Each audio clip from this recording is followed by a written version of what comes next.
I agree with Dr. Amen, who said, positive thinking says I can eat this third piece of cheesecake and it won't have any negative impact on me. The happy-go-lucky people tend to live the shortest lives. I'm a fan of realistic thinking with a positive spin. With that said, I actually am a firm believer in affirmations. Not only that they can be true, but that they work if you do them right. So what is a good way to do affirmations? From my experience, affirmations do not work if you just say them out loud. It helps for a little while. I actually had an experience in high school where I made affirmations and I would go running every morning and I would say these affirmations for 10 minutes straight.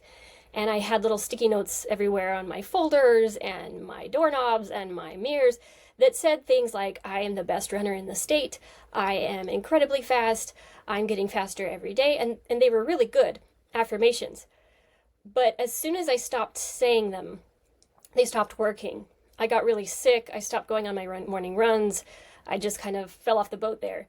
For a while though, when I was saying the affirmations, I was the best runner in the state. I was beating everybody.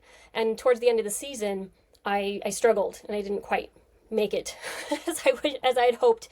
There's actually a chapter in a book about that called The Only Pirate at the Party by Lindsay Stirling and Brooke S. Passy. And it highlights that particular year where I was doing really well and then just kind of flopped at the end. So in that respect, affirmations only work as long as you're doing them. Now, what I do now, knowing what I know now, is you have to do an affirmation with feeling behind it, energy and meditation, in a kind of a meditations type way where you imagine yourself being that person, you feel yourself being that person, and you become that person. But it's not just saying the things out loud. They can work, but you've got to have the feeling behind the affirmation. And the key here is that it's not just saying it and being done with it, but you have to focus on the affirmation and the way that you feel, and possibly, if you can, what it looks like in your mind for 20 seconds or more, because it takes 20 seconds for a new neural pathway to start developing. You've got neural pathways, these highway systems in your brain that automatically probably go to some negative thinking. If you're here and you're struggling with depression, that's probably what's happening. In order to create new neural pathways, a new way for that traffic to go automatically in the future, you have to focus on a positive affirmation for at least 20 seconds. Now, a lot of people ask me, well, when I make up these affirmations, things I want to be, they feel like a lie. And I can sympathize with that. If you're feeling depressed and you're saying an affirmation that I am happy and joyful in my daily life, it might feel like, no, I'm not. But here's the thing. If you can harness a memory from your past, a time when you felt joyful, and if you're having trouble with that, like if you really are struggling to find any time in your life when you found joy, try to feel in proxy. If you can harness a moment where you saw someone else feeling joy, and you know what that looks like, and you want to know what that feels like, you can start there. But you really do want to try to harness that feeling, and also just the whole body experience. And when you say, I am feeling joyful and happy in my daily life, in that moment when you're feeling that and experiencing that, either vicariously or in your own body, that is true. And you have to know that everything that has built the depression or the mental disorder that you have is built on lies. And that the you behind those lies is happy and joyful in their daily life. And that is true. So try to get past this idea that you're lying when you say affirmations out loud. Again, in the moment that you are feeling it, you're saying, me here and now, I am joyful and happy in my daily life. And moving forward, this is what I strive to be every day. It's kind of like an athlete saying, I'm going to win this race. Now, is there a guarantee that athlete's going to win that race? Maybe not. But they're going to have their best possible chance if they believe 100% in their capabilities and power to do so. Going through life depressed or with any other anxiety or mental disorder is kind of like going through life with blinders on or driving a car with a bandana around your eyes. It's messy. You can't possibly see straight or enough or even have the courage to turn the car on and move at all because, well, what if you hit something, right? So we've got to get these blinders off. That is the goal of this program. I have a friend, his name is Andrew McKee, andrewmckeecoach.com. If you're interested in working with him, he's excellent. He told me a story about a client of his who couldn't even leave the house. He had so much anxiety that he was scared to go anywhere, do anything. He just stayed in his room all the time. I think he lived with his mom.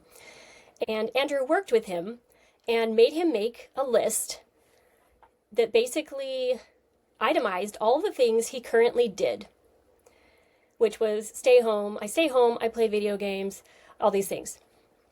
And he rephrased them so that it said, I used to stay home all day. I used to play video games, but now I drive to the store and buy groceries. Or now I go to the park and meet new people. And I think it was a pretty extensive list, maybe 100 long.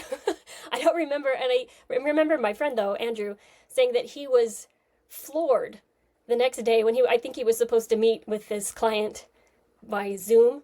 And the client actually showed up at his house, drove himself to Andrew's home for his next appointment. And he had already decided that that was the old version of him, things he used to do, and now he was living the life that he wanted. That was a very powerful exercise for him. I would encourage you to do the same. Make a list of things I used to, things that you're maybe doing right now or you have in your past that you want to make a part of your past. And now what you do differently, what you want to do differently, and what you're choosing to do differently moving forward. As for specific affirmations, it is important, or at least helpful, to make them really specific.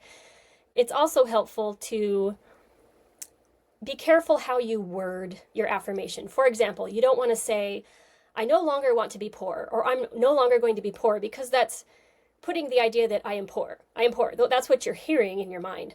And so instead, you're going to want to say, I am rich. I am living a wealthy lifestyle, whatever it is that you want to attract.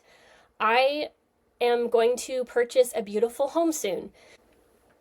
Another really bad example of an affirmation would be, I am done with toxic relationships, because again, it emphasizes toxic relationships. Instead, you want to say, I am attracting healthy, amazing relationships. A good way to go about doing affirmations is to set alarms on your phone. Pick a few that you really like and say them aloud several times a day. I would encourage you to pick 6 affirmations. If you do 20 seconds a piece, that's 2 minutes, and do them 5 times a day. That will be a total of 10 minutes. I think most people can handle this. So what I would do is set an alarm on your phone, have the affirmations ready on your phone in a note or something that's readily accessible.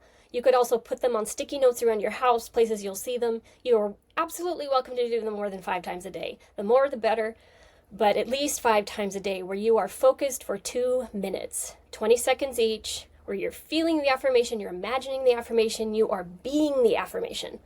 It's so important. It has to be at least 20 seconds. It's also really important to read the affirmation out loud. If that's not possible, you're in a work environment or so forth where that's not going to be possible in that environment, then do the best you can.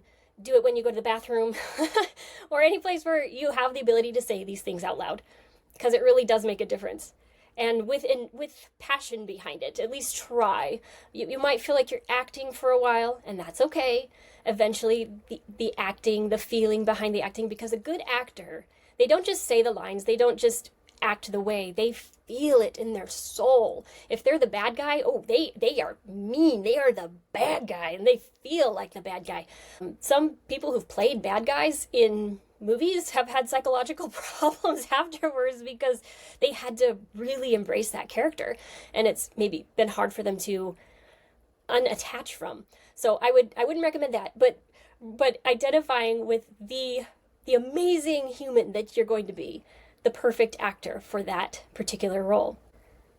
I just want to offer an encouraging reminder that if you are struggling with depression or anxiety, the things that you currently believe are probably blown up like this a massive monster, but are really about as small as an ant.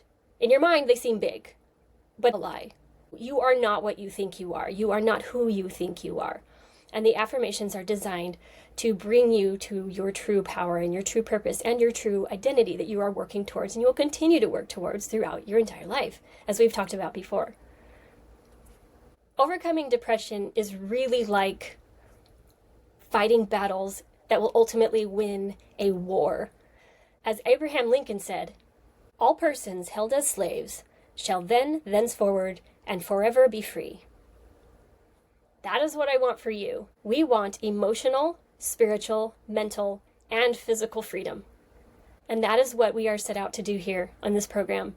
Thank you again for spending time with me today. I'm your host, Jennifer Stirling-Campbell, and you're listening to the Overcome Depression podcast.